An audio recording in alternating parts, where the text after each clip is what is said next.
March has been a huge month for comic book video games. I mean, we've had Spider-Man 2 New Game Plus, Suicide Squad Kill the Justice League Season 1, a brand new look and title of Amy Hennig's 1943 Rise of Hydra, and we've got one more reveal closing out the month.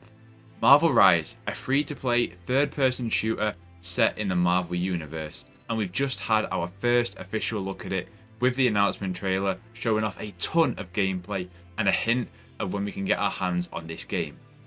We'll cover all of that and what I'd love to see from this game in this video, but before we get stuck in, if you're looking to stay up to date on all the latest in the world of comic book video games, whether that be Suicide Squad, Marvel games, whatever it may be, you're going to want to hit that subscribe button and I'll keep you up to date. With all that said, let's dive into this one. So, the rumour mill started going crazy this week when this was first leaked, and yesterday, looking to get ahead of all that, Marvel Games were like, okay, we've got an announcement of some kind, that's going to come tomorrow. They absolutely followed up with that. Put in its most simplest, basic terms, this is Marvel Overwatch. The pitch is matches of 6 versus 6, battling it out in destructible environments with your favourite Marvel heroes and villains. The actual plot synopsis reads as, quote, the merciless clash between the tyrannical dictator Doctor Doom and his future counterpart from the year 2099 has forced countless universes to collide in the time stream entanglement, creating new worlds and crises still unknown. Now, superheroes and supervillains from across the multiverse must fight together against one another as desperate groups seek to defeat both Dooms before one achieves domination of these realities. Familiar faces become newfound foes, while former enemies become the greatest of allies in Marvel rivals. End quote. Now, there's no concrete information on every single hero, but from what I can gather, we've got representation from Avengers, Guardians of the Galaxy, X-Men, and many more from across the Marvel multiverse. From what I can gather, we've got Iron Man, Hulk, Spider-Man, Rocket, Loki, Mantis, Doctor Strange, Scarlet Witch, Magneto, Black Panther, Storm, Penny Parker, Namor, Groot, Luna Snow, Magic, Star-Lord, Galacta, and the Punisher. Think I got them all? As for the big information, according to the trailer, it looks as though we'll be able to get our hands on this via an alpha in May. I'll leave a link in the description of where to go to sign up for that. One major part of this though, is that for the time being, it looks like it's a PC exclusive, as it's only listed for both Steam and the Epic Games Store at present. The game is slated to be free to play, and before you roll your eyes, I know, and there's no official launch window for this one. The final aspect is that this will obviously be some form of a live service. Now, before you roll your eyes again, as any multiplayer is these days, that's what the quote is, live service.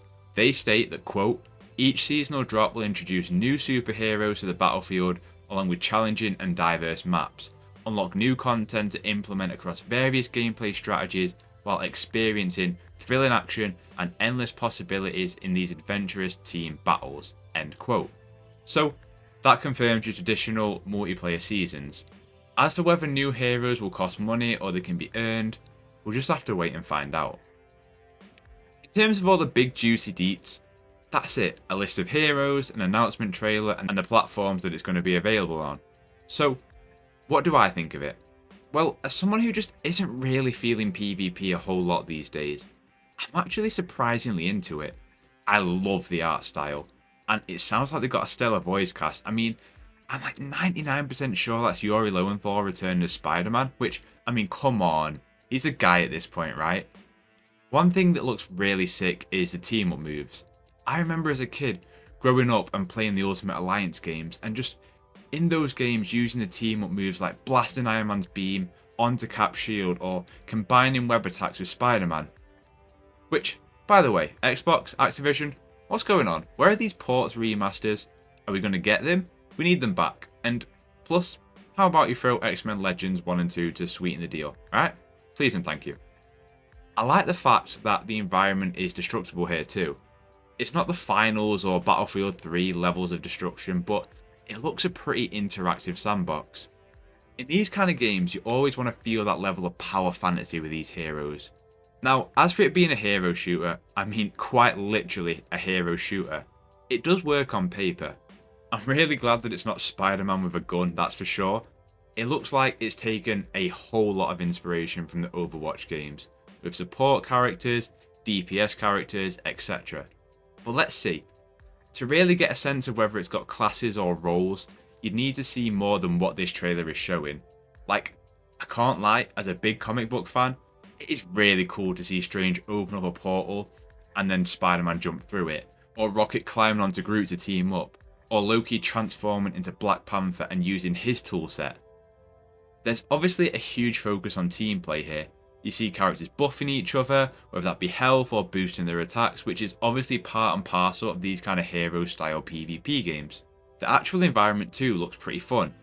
Here they appear to be fighting on a version of Asgard and you got Loki statues. It's quite a glistening and shiny environment. The fact that this game is colliding with other worlds means they can do whatever they want in the future. I would love to see some 2099 arenas, X-Men Mansion, the Planet Nowhere, and yeah, there's a lot they can do with it. The only other playable area that's confirmed is Tokyo 2099, so yeah, they're going to do some cool stuff, I'm sure. Also, a word for the designs of the characters. I think they're pretty slick. Don't love every single design, but you can put it all on the line knowing that there's going to be an abundance of alternate skins via microtransactions. Speaking of then, I do have some concerns. This is being done by NetEase and you can bet every last penny to your name this game is going to be full to the brim with microtransactions. My hope is that there's no pay to win elements, otherwise this game is dead on arrival. It's really my issue with free to play games that rather than an upfront cost and then some fairly priced microtransactions like a Helldivers 2, it'll likely be a 20 quid a skin kind of deal. And I'm pretty over that now, to be honest with you. I am shocked that it's also seemingly just a PC release only, because you can argue all you want about superhero fatigue. These games, if they are done well, sell crazy. Even being a free-to-play game, all that means is when you get a huge intake of players and then selling an abundance of skins. On the whole though, I'm into it. The art style is sick, the gameplay does look pretty fun, and any chance to play a comic book game with friends, I will bite your hand off. Like I say, I do have concerns about microtransactions. Are they going to go the Avengers and Suicide Squad route with all new heroes being free? Or are they going to go what the traditional Overwatch route was, which you pay per hero essentially? But even Overwatch are pivoting from that now. I do think this game has huge potential. And they're definitely going about it the right way with a beta first. Get the technical aspects sorted, balance the heroes before launch, and that's going to be tough because with any superhero game, especially a multiplayer one, you want to give the player the comic book power fantasy, right? But then you also have to keep it balanced, even more so in a PvP game. I'm sure there'll be battle passes full to the brim of skins, emotes, win poses, you know, the usual microtransaction stuff. I hope that NetEase have a fair microtransaction system though. But I think in this case, expect to be disappointed because anything other than that will be a nice surprise, and yeah, I just don't feel optimistic about the way this one's store is going to be priced. Anyway, that's enough of me babbling on about my thoughts. Now, I want to hear from you lot out there. What are your thoughts on this trailer? Are you feeling it or nah, not really? What heroes or villains are missing that you would like to see get added in the future? I'd love to talk with you in the comments down below. Like I said, if you want to stay up to date on this game or any comic book games going forward, hit that subscribe button, I've got you covered.